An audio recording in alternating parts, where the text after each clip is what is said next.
This forum extends a series of strategic meetings scheduled during consultancy visits for the implementation of new language policies, introducing Gambian dialects in the education system for Region 1 and some parts of Region 2.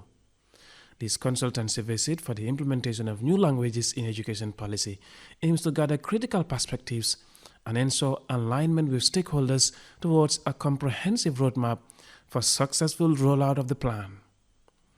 The Director of Curriculum Research, Evaluation and Development, Momodou Lamin Choi, outlined the importance of the policy, saying through the World Bank support, they were able to conduct a roadmap that paved the way for the implementation of the language policy. As a country, we were able to do a language mapping that will help us understand every community, the schools in the communities, what are the predominant languages or language in every school. So that when we develop this language policy, which is advocating for the use of L1 as medium of instruction at foundational classes, we will be able to know which language to use. So the language mapping policy was supported by the World Bank, not through the RISE project, but from their own resources. And I think we need to recognize that. The consultant for the science of teaching, Barbara Trandel, also highlighted the impacts of the language policy in expanding education systems, hailing success stories seen in other countries which implemented similar frameworks.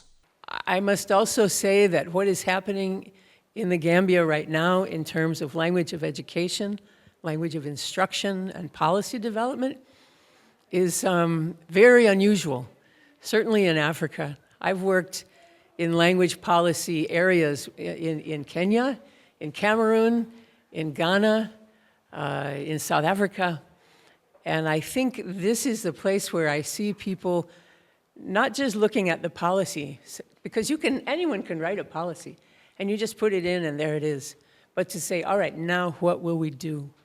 What will we do to make this happen? If it matters enough to write a policy, it should matter enough to actually make it happen.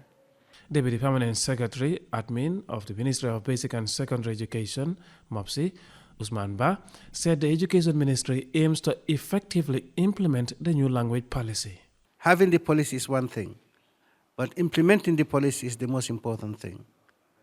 And we are all stakeholders in this. We have worked hard to develop the policy. It has been, validated, one process. The most important process now is how to implement it. We have to own it up. It's a national document that every citizen should own it up. We're not talking about one language, we're talking about all our languages. So it is important that we own it up.